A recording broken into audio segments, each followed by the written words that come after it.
What is the advice that you would give somebody if they are struggling with pricing their services right? How do you establish your value as a woman business owner to do exactly that? There are there are several things that I recommend. Yes. Probably the simplest is Yeah. sit down in a quiet spot Yeah. and make a list of everything that qualifies you as an expert. That's good advice. When you see that on paper or you type it or whatever it is you're going to do, and you Yeah. actually see the long list of things that make you an expert in your field, you can then start to shift in how you are valuing yourself and how you talk about that value. Hi, everyone. Today I'm interviewing Patty. She is an amazing entrepreneur and she is for me personally, I read her website and all the beautiful things, and she is a big inspiration to me. Patty established her business back in 2006, and she brings this absolutely unique perspective to this complex issue about women in business. Me being a woman in business, I know all about that. And she also helps women to grow and scale their businesses. Her mission is to turn roadblocks into building blocks, empowering other women. How fantastic is that? Hi, Patty. How are you doing? Wonderful. Thanks for having me. Thank you so much for coming onto the show. I really appreciate it. We've been trying to do this for a few months, so this is really, really awesome. Can you please tell people a little bit about you? Where did you come from? Where did you grow up? Sure. So I'm based in Houston, Texas, Mhm. and I actually grew up in a very small city in South Texas called Corpus Christi, and moved to Houston. I've been in Houston now about 35 years. So Nice. that takes getting used to because I came from a small city to a gigantic city, but Houston has a lot to offer, so it's worth it. That is so, so cool. Have you always been an entrepreneur, or how did your company come about? So the interesting thing, everyone in my family is entrepreneurial as I was growing up, Nice. Nice. and I had a company when my children were very small, and I was a political consultant and a lobbyist, and had that Wow. company for about 8 years. I loved it; it was fascinating, and I'd never do it again. However, I might still be doing it today, except that I had a surprise divorce. I Mm. had 3 little kids at home, and I realized pretty quickly that I was on my own. Wow. So I needed to have health insurance for my kids, and the only way to do that was to get a job. So I closed my business and went to work. So I think when we start our careers, we think it's going to be a straight line, and it almost never is. And that was certainly a lesson that I took away from that. And that journey led me here. So I went to work at an international school as Okay. director of development, and then I became director of operations. And I did that for a little over 8 years, waiting for my kids to get older and more independent. And one of my big frustrations with my political consulting business was that I didn't know who to trust. I Mm. didn't know how to find resources that could help me grow and scale my company. Yeah. And I quickly realized as a woman business owner, we face challenges that the guys are not dealing with. And we have a lot of competing priorities. Yes. So I wanted to become that resource for other women business owners. Once I had that experience in finance and operations at the international school, I also wanted to bring those skills to the small Mm. business market. Oh, that's so cool. So I started Yeah. this company in 2006, Yes. and it was to be that resource for other women business owners and to help them streamline operations, improve their pricing, look at strategy and sales differently, and really help them grow their companies. That is so fantastic. And the interesting thing is everything that you mention now, that what you do in your business, those are things that I struggled with in the beginning in my business. And I know how important it is to have all of those things in your business, because if one of those links are missing or broken, you're not going to be successful. How did you come up with your strategy to provide all of that for small business owners or women in business? It's interesting because I struggled with the same things. I didn't know anything about sales. I didn't know Yeah. exactly how to price my services. And so I Yeah. learned a lot. I would Yeah. take courses, but as I mentioned, I didn't really know who to trust That's so hard. in terms Yeah. of a business advisor. Yes. And so I sought out advice from lots of different sources. Mm-hmm. I took courses. I learned how to do things. One of the things I'll say is when I'm teaching women how to price, it's Yes. pricing for value because we as women undervalue ourselves Oh, and we underprice our services. so much. And I've seen that is so pervasive. Yes. Even very well established companies that have been in business a long time, that have a lot of business coming in, even those companies, I think, are undervaluing what they're really providing. Yeah. So that was the first thing I did was figure out how do you price for value and Yeah. how can I help other women do that? And then the next thing I figured out was I really disliked what I was being taught about sales methods. All of those methods Oh, were yes. very traditional, Yeah. very corporate, Yeah. very male. And as women, we have a lot of gifts. We're very intuitive and perceptive, and that can benefit us in that sales process. Mm, But if we don't know how to use it, it doesn't do us any good. exactly. So, so that's really Yeah. how that strategy of taking a holistic view of my client's company, Mm-hmm. looking at all the different areas Mm-hmm. where they're doing well, where they're struggling, where the gaps are, Mm-hmm. and then helping them figure out what they need to do next. Mm-hmm. Often it is starting with pricing and cash flow, Yes. all the financial Yes. strategies. Yes. Sometimes it's starting with employee issues.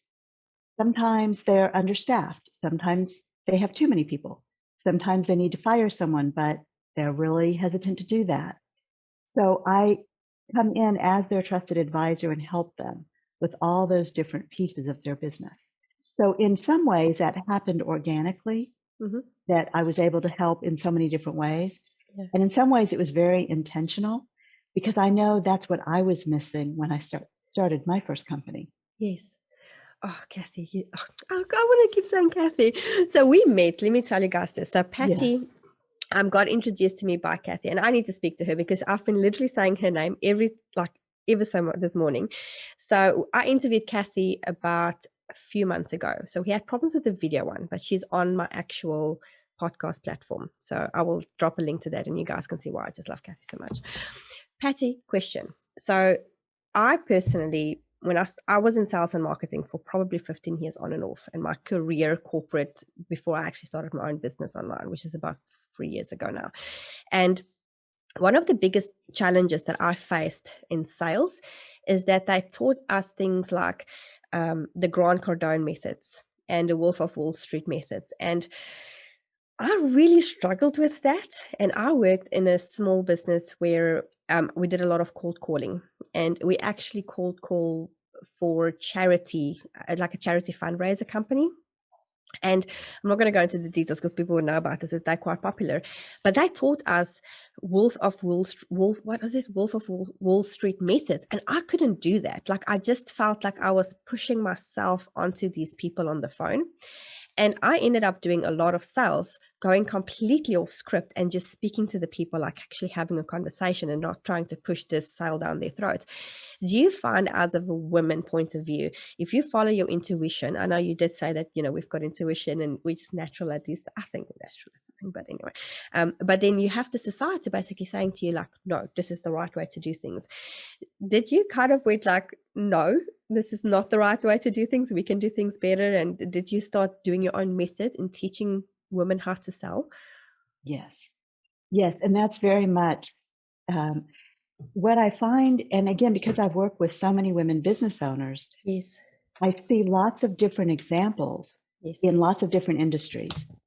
That's so So all true. of the companies that I work with are service companies, Yes. and the women are typically experts in their industries. Mm-hmm. So there's that commonality, but they're in all kinds of different industries. But I kept seeing the same effects over and over again. And one of those was that as women, we're really good at business development because that's about building relationships. That's what I found. Yes. then we tend to stumble when it comes time to close the sale, sometimes Yes. because we're not very confident and we don't want to ask for the sale. Mm. And sometimes we don't even want to use that language. We think of sell like a 4-letter word. So because of that, we Yes. tend to avoid, right?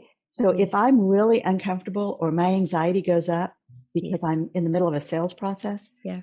I'm really likely to avoid that whole scenario. So true. And that is, there are so many parts of that that work against us. And then it keeps our companies very small. And if we're not pricing right, we're not profitable. So all of these pieces fit Yeah. together like a puzzle. And I have this big sigh when I say pricing right. You know what, Patty? I still struggle to price my business right. I'm not joking. I actually had he's also in the Schaffen community, and we had a chat on one of my calls, and I broke down in tears. I was so emotional in our group chat, and I'm not scared to admit this because I know I'm not alone in in this struggle. And this was a few months. It was actually the end of last year, and I was just exhausted because I had these clients, and I was working, and I don't take on lots of projects at a time, but I was underpricing my services so much so that I couldn't employ enough people to help me with the project because it's just like I had to still trade money for time. Now I'm better at it, but that was my biggest issue because obviously he gave me a lot of advice and I took it on board. What is the advice that you would give somebody if they are struggling with pricing their services right? How do you establish your value as a women business owner to do exactly that? There are several things that I recommend. Yes. Probably the simplest is Yeah. sit down in a quiet spot Yeah. and make a list of everything that qualifies you as an expert. That's good advice. When you see that on paper or you type it or whatever it is you're going to do, and you Yeah. actually see the long list of things that make you an expert in your field, you can then start to shift in how you are valuing yourself and how you talk about that value. We have a saying here in Texas, it's not bragging if it's true. So that's the biggest stumbling block that I see for women is Yeah. we think we're bragging Yes. if we say positive things about ourselves. Oh, that's so true. And again, that works against us, Yeah. right? So when you can take a step back, make Mhm. a list of Mhm. all of the things that you bring, and also include things like your network, your connections, your relationships, include things like volunteer opportunities, places where you give back in your community. Yes. All of that adds up to your value. And that is what people care about a lot more than your education or your qualifications. Yes. And the example I often use is if you're an accountant, Mhm. you have valuable skills and you have a great education Mhm. and you worked really hard to become an accountant. And it's often very complex, especially here in the US. Our tax code is very complex. So often what accountants think is most valuable to their clients is their expertise, their education, the fact that they can answer their questions about the Yes. tax code. Yes. And what I remind them is there are millions of other people out there who can do that. They Yes. can do the same thing. They can give advice. They can do your tax returns. What is it that makes you so special? And why should someone work with you? What is so valuable? And the truth is, it's your intuition, it's your perception, it's tuning into your clients and building those relationships Yes.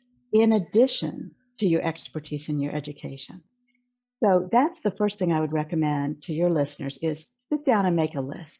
Yes. And the other exercise I often recommend, get with a trusted colleague who knows your business well, knows you Mhm. well, and you write theirs and they write yours. That's good All advice. the things that are valuable Yes. because your colleague will put things on that list that you would not think of for yourself.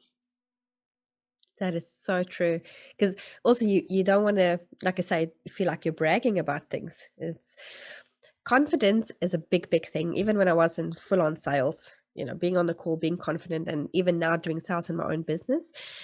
What is, do you have a top tip for women to become more confident in what they do? Yes, and it's one of the things I teach. And that is when you can take some of the emotion Mhm. out of what you're doing. And the best way I have found to do that is have a structure or a framework or a process. Because when you have that and you consistently use it, Yeah. then you're not freaking out that, oh, I have a prospect I need to talk to. What do I do next? Yes. You have a process and you know what to do next. Yes. And that will build your confidence. And then the other thing is practice. So when I hear women who say, oh, I just wasted my time with that buyer, with that prospect, and I remind them, you're not wasting your time, you're practicing. Yeah. And if you can look at every activity as practice and experimentation and innovation, then all of that helps to build your confidence because you're really practicing. Yes. So it doesn't mean that every buyer who comes to you is an ideal buyer, and it doesn't mean you should take everyone that comes to you. Yes. But practicing is a good thing. Definitely. And it is like I had to do so much practicing in my business with certain things that I never thought I would have done ever in my life. So Yeah. very, very true. Okay, so obviously being a business owner and especially being a women's business owner, there's challenges and a lot of them. What has been your biggest challenge that you faced in the last few years? So I have a wonderful advantage right now in that all Yes, of my kids are grown. that's good. And yes, so, I really poured myself into my kids and raised them and helped them all get through college or graduate school and launch their careers.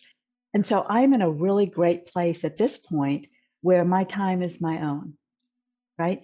But for 20 years, that wasn't the case. Yes, And always competing priorities. So, helping the kids with things. And of course, there's yes, three of them, so they outnumber me. And dealing with competing priorities inside my company in terms of how I want to grow and what programs to develop and how I want to use my time and energy. yes. So figuring that out, I did that probably about 10 years ago. Hmm. I got really comfortable with what I wanted my days to look like Yes, and how I wanted to be productive, right? How did I want to make money? yes. And that's what I mean by being productive. I know. Yeah. How did I want to make money? And how did I not want to do that? So as that became clearer for me and I created a vision of what I wanted down the line, Yeah. then I could start working towards achieving that vision. So that actually has all worked out really well. Probably my biggest challenge right now is still competing priorities, just that it's it's shifted. Yes. So now I spend more time helping my mom than I do my kids, right? Yes. So, but I'm part of that sandwich generation between raising kids and taking care of elderly parents. Yes. So it's still competing priorities. It's making sure that all my clients are well cared for. Mm. I have private clients and I also have group coaching clients. I call it the revenue roundtable. Nice. And Good then name. I have online programs as well. So again, still competing priorities and making sure that I stay on track Yeah. with what is bringing in the level to meet my revenue goals. Yes. And at the same time is bringing me great joy and is as helpful to my clients as I can be. Yes. So being very responsive, being Yes. accessible, making sure that when they have a problem, they can reach me. That's Yes. my role, is to help Nice. them solve those issues. Yes. Yeah. I completely and 100%, when you say competing priorities. I'm like, oh, this is so me. And it still currently is, because I've got two small kids. I've got a just recently turned 4-year-old and a 7-year-old. And my time is not my own. And then I would speak to friends that have either no kids or grown up kids. And I'm like, oh yeah, this and this and this. And I'm like, where do you find the time? And I'm very organized with my time. I'm very structured with what I do every day. I've got a journal that I'm very intentional with my time. And still yet I struggle to get some things done, because you can only really do so much in 5.5 hours, because that's basically when my kids are, that's the time I have when my kids are in school and in kindergarten. So how did you overcome that? Because did you feel like this is too much for you? Do you reach like stages in your business, or you did before, when it's like, this is like, how do I do this? How do I actually get over this competing thing with time? Sure. I think all of us, Yeah. male, female, it Yes. doesn't matter how old you are. I think we all deal with that. Yeah. And we're in a much faster paced world Yes. than it was years ago. So Definitely. and also we have so much information coming at us. There's Noise, lots of noise. yes, lots of noise, lots of distractions. Yeah. And so one of the things that creates a problem around is focus. And that's one of the things that I see with the business owners that I work with. Yes. Is it is really a huge challenge to focus and to make decisions when you're not under pressure. Yes. So that was something that I learned early on. Yeah. When I make decisions feeling very pressured about something, those decisions often are not very good. They're not serving me very well. That's so true. And so I have to take a step back or a step to the side and give that more time, even if I'm feeling pressured. So that's something I realized pretty early, was my decision-making abilities are compromised. If I'm being pulled in many directions, it's harder to think clearly, and Yes. it's harder to make that good decision. Yes. So again, going back to the list, where you make a list of everything about you that's valuable Yes. and valuable to your clients, the same concept here. I would make lists of my competing priorities. Yeah. And I would put them in a quadrant, what I call an impact table, where one quadrant is high impact, low effort, right? And those are the things I would focus on first. Yes. Things that were high effort, low impact, I would realize I shouldn't be doing those at all, Yes. right? And so Yeah. being able to add some structure to that and make some decisions around it was really helpful for me. Yes, I completely agree. And I did a time management thing back when COVID was actually, when the whole world went into lockdown, that March, April period. And there is a quadrant also that says high priority, low priority, and basically saying that this is what you should do. If this is on your list, you shouldn't even be thinking about it. It's not important. And it's very important when you list things out like that, you can actually see where you're wasting your time, literally, because it's things that you should not be doing. And that is scary, to see how much time you literally throw in the dustbin. And it's sad, because a lot of people don't realize that they do it. If you don't take a time check and say, okay, I'm actively going to think, where am I spending my time? You're going to struggle. You really are. The podcast is called Unleash Your Focus for a reason, because the reason I started that, and the reason I called it Unleash Your Focus, is because I want to get people to actually focus on things, exactly because of the 6 minutes attention span and so much noise out there. So Pat, I'm going to ask you, do you journal and do you meditate? Because those are the two questions that always come up. And it's interesting to see people's perspective on, do they do that, and how do they do that? So I don't journal. Mm-hmm. And I'm a voracious reader. I love to read. Yeah. And I'm never without a book. So when I want quiet time, I'm reading. Nice. I'm not journaling, although I have in the past. Yes. But I'm not currently, and I don't feel a need to do that. I do meditate. I wish I could say it was on a regular schedule, but it's not. And it's often when I'm feeling anxious that I have some apps, and I'll listen to meditation apps. Yes. And that often helps me deal with anxiety, or if I'm feeling agitated, or, yes. and certainly now when there is no normal, and we're still dealing with the pandemic, and it's still very, it's hard to find a good routine. Yes.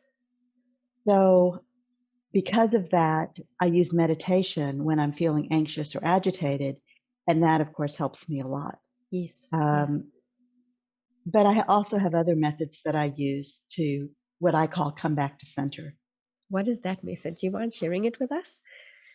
Not at all. So coming back to center is something that I worked with my kids when they were very little and they would get upset about things, Mm-hmm. that I would help them realize that it was kind of like an octopus where all the legs are going everywhere, right? Yeah, that's actually so And true. right. And it looks out of control. Yeah. It isn't. The octopus is in control, right? They're in control of their legs. Just the But to legs. us, Yeah. as an observer, it looks out of control. And that's what I would help my little tiny kids understand is it feels like everything's out of control. It feels yucky. But if you come back to center, Yeah. if you stand here and if you feel in your core, inside of you, you can come back to center, and then things don't feel so out of control. And that was something I think was really helpful to my kids. It was always helpful to me. Yeah. And even now that they're grown, we sometimes talk about coming back to center. And that is about focus. And if you want to reach your goals, focus and discipline are the two most important parts of that.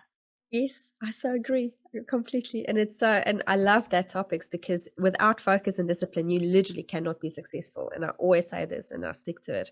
So what's your method of coming back to center? What is the thing that you do to get there? So it's different for everyone. And Yes. your challenge is to figure out what yours is, right? Okay. So I can tell you what mine is. Mine is typically music. Oh, And so when I listen to music, or if I go out for a walk and I'm listening yes. to music, and you've probably experienced this, your thinking, your feeling, everything changes when you Yes. listen to music. Yes. So for me, that is a way that I come back to center.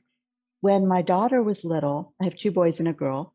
And when my daughter was little, she really, really struggled with this concept of she felt out of control. And so that meant everything was out of control. And I Yeah. was trying to help her understand your feeling doesn't necessarily translate to the fact that things are out of control. Yeah. So we're going to work through that. One of the methods for that was she used to love root beer float. And, that's ice cream with root beer Soda. Yeah. Yeah. and with soda, exactly. Yeah. And so in order for her to come back to center, I would say to her, let's go get a root beer float. And now she's 31 years old, and we still get around about that when she's feeling that sense of agitation, which we all do, right? But she is feeling that things are out of control.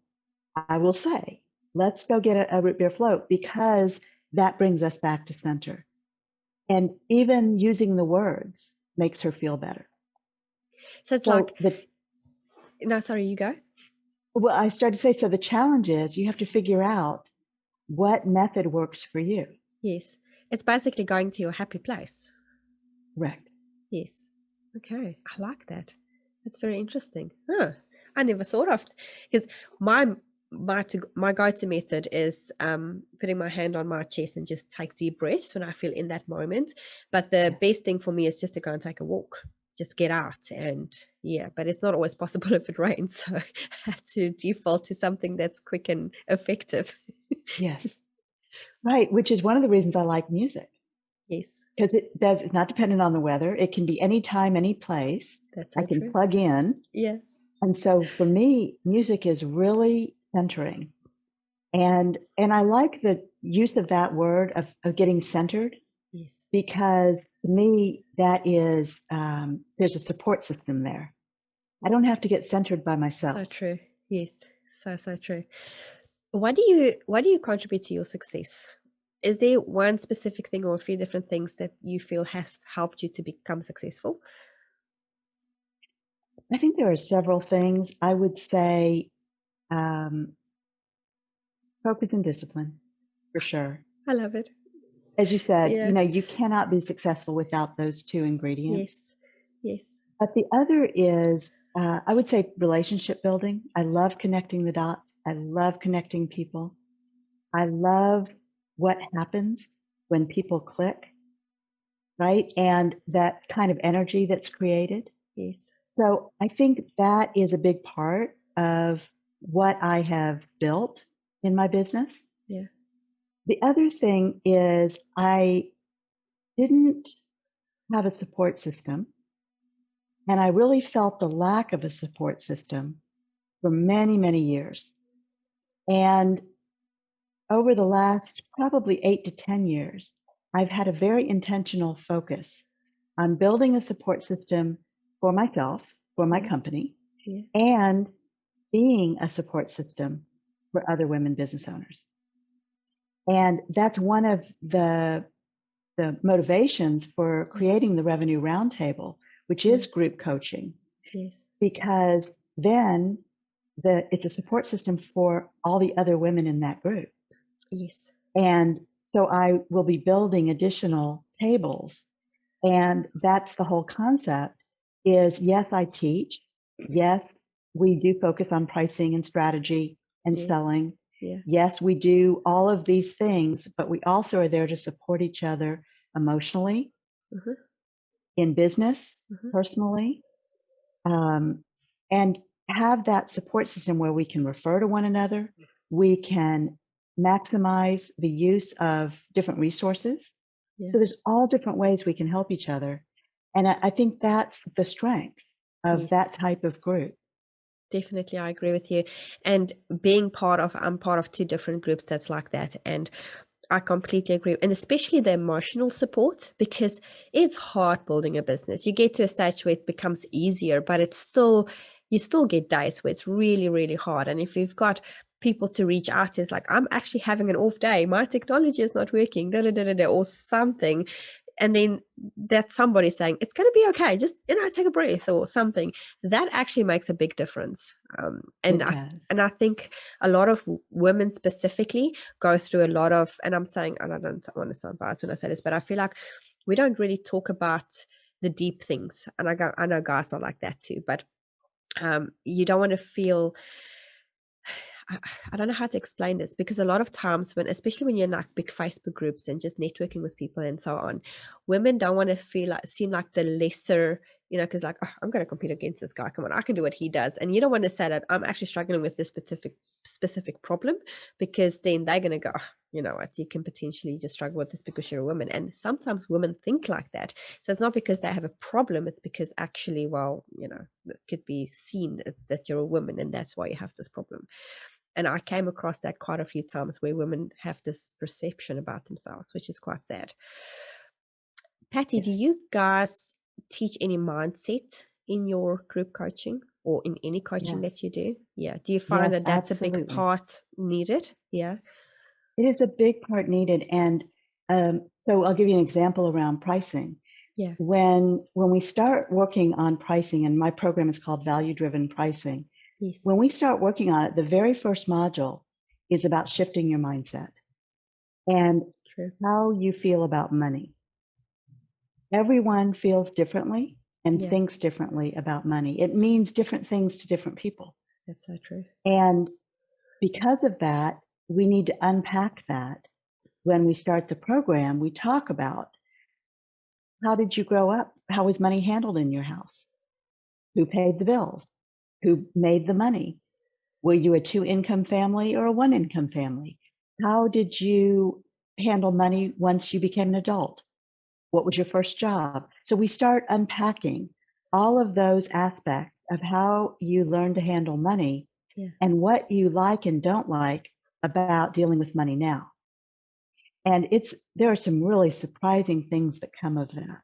Yes. And I can so imagine. we Yeah. do a lot of work around mindset and how you can shift your thinking so that you understand. So, for example, one of the things I talk about a lot is it's never about the money.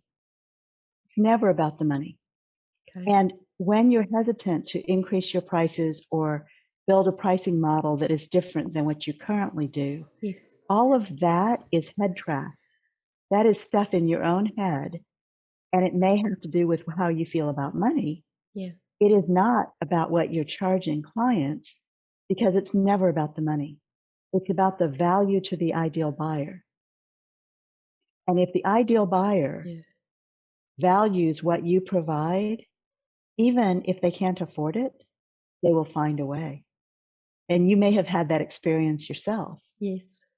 That's You very want it true. badly enough, you will find a way to make it happen. And that means it's never about the money. Yes. So yes, we do a lot of work around mindset. Oh, that is so awesome, because it's so needed in any business to do that, you know. Okay, so the podcast is also for people that are sitting on the fence on starting a business, or they have a business and they're really, really stuck in their business and they're not sure where to go next. What advice would you have for somebody when they're sitting on the fence, or they're just not sure where to go next in their business? What advice would you have for somebody like that? If you have, people are in different situations when they start their businesses. Sometimes they have a full-time job That's true. and they're starting a side gig. Yes. And that can give them some comfort because they'll have not revenue, but they have income Yes. coming in. And some people are out of work and they're starting a business because they need to generate that revenue. So those are different circumstances, of course. But I think the mindset and the thinking is really similar. And that's your leap of faith, right? So in my situation, I was a single mom with 3 kids. Yeah. I was working a very demanding job at this international school. I had a lot of responsibility and a lot of people who reported to me. And I loved the opportunity. It was really wonderful. But the question becomes, am I going to stay in this safe job and continue doing what I'm doing? Or am I going to take a leap of faith and take a chance, give up my nice, warm, cozy job and my nice, warm, cozy benefits, and go out and create my own company? Yes. I always knew I was going to start my company again. For me, it was a matter of timing, right? I needed my Yeah. kids to get a little bit older and more independent. Yeah. And then I knew I was going to start my company again. And I had the experience of already having had a company. Yes. When you're starting from scratch and it's your first company and you're out of work and you need to take that leap of faith, Yeah. my suggestion is start with, much like we were talking about with the impact table, Mm. start with things that you know you have an expertise in, Yes. or if it's a product that you're developing or whatever it is, Yeah. and start networking early. Start talking to people and start asking for advice. There are lots of people that will mentor you, that will share advice with you and will help you. People are very generous. That's true. If you know who to ask and what to ask, right? No one wants to feel like you're wasting their time, Yep. right? But if you go to someone and say, I'm very interested in starting this business, Yeah. and here's why. I think there's a gap in the market, or I think this is an underserved community. Tell them why Yeah. you want to do this and ask them if they would be your mentor and would they give you guidance and let you ask questions. And again, people are very, very generous. Yes. So I think if there was somebody sitting on the fence, that's what I would suggest that they do first. Yeah. Find a good mentor. It's so true. And it cuts down so much time than trying to figure things out, right? It does. One last question, Patty. How do you set goals? I have a big hashtag goals behind me. Yeah. And it's the reason for that is I coached a lot one-on-one before, not so much anymore, just because of time. And one of the things that came up very weirdly, because I didn't expect it, is that people naturally don't know how to set goals. they have this big plan, but they don't always know the steps to get there. What is your method of setting goals? So you've probably heard a lot about SMART goals, Yes, yes, right? And SMART is an acronym. yes. So there's a lot of talk about that, but I'll say that I don't think that's the best method. And the reason I say that is because what I see is in the first case, people avoid setting goals. They don't want to take the time, they don't want to put the Yeah, brain power into it, so they avoid it. yes, If they do set goals, they may not achieve them.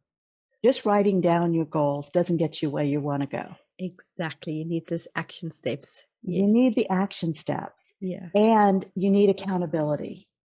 very true. So the way that I recommend for my clients to set goals is that we do it together. It makes it less painful for them Yes, because they don't have to create it all in their own heads. true. So I help them not only set those goals, but then to have objectives. So develop a business development plan is a specific objective. And then we have steps underneath that, what I call a strategic action plan. If you can't make it happen or you don't make it happen, Yeah, the result is the same, right? And if you can't reach your goals, yeah, you're going to feel really frustrated and you're going to feel less motivated to do much of anything. You yeah, need wins. And so that's where accountability can be so valuable is yes, set your goals, but worry less about making them measurable. Worry more about being accountable yes, and have someone be your accountability partner.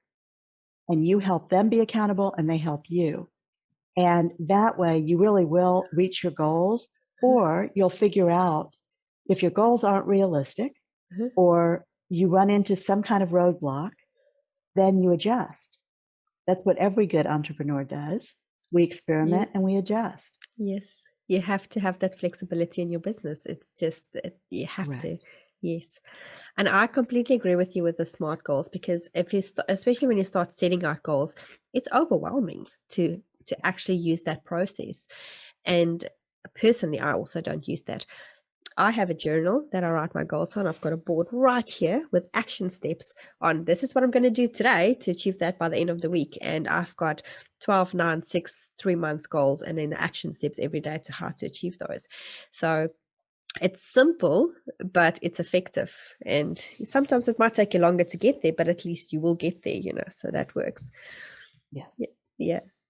Oh, Patty, this has been fantastic. Thank you so much. Before we finish, I want you to have the opportunity to speak about your business. Where can people reach you? How can they get in touch with you to join your programs? Because it sounds absolutely amazing. Thank you. So the best way to reach me is through my website, Yes. and that's the Block Group, Yeah. theblockgroup.net. Uh-huh. And you can also contact me on LinkedIn. I love connecting with people. When you contact me through the website and you go to the website, you'll see that there are 3 business growth solutions. There's private consulting, revenue roundtable, and programs. And my signature program is called Value Driven Pricing, and that is to help women business owners price their services to reflect the real value. And within the next month, I'll have a new program I'm launching called Painless Selling to Ideal Buyers, Ooh, that sounds and that awesome. is a program very much what I was describing earlier to help Yes. women treat sales more like matchmaking Yes. and create a process so that you don't have to recreate the wheel every time you have a prospect. Yes. And so I will have a series of programs and then, of course, Revenue Roundtable. And there'll be a new table starting this summer. So if you're interested in that, you can apply right on the website. And I would love to hear from you. And you're welcome to contact me with questions as well. That is fantastic. Thank you so much. And we will drop all the links on the bottom as well. So you guys will be able to just click on it, and then you will be able to get in touch with Patty. And I strongly recommend it because it sounds fantastic what you do. And thank you for being such an awesome inspiration to so many women around the world. So I really appreciate your time on that as well. Thank you, Patty. I really appreciate you. And thank you so much for coming onto my show. This has been really fantastic. Your knowledge is off the chart, and I'm very sure the audience can benefit a lot from you. So thank you very much. Well, thank you. This has been great. Thanks. Cheers.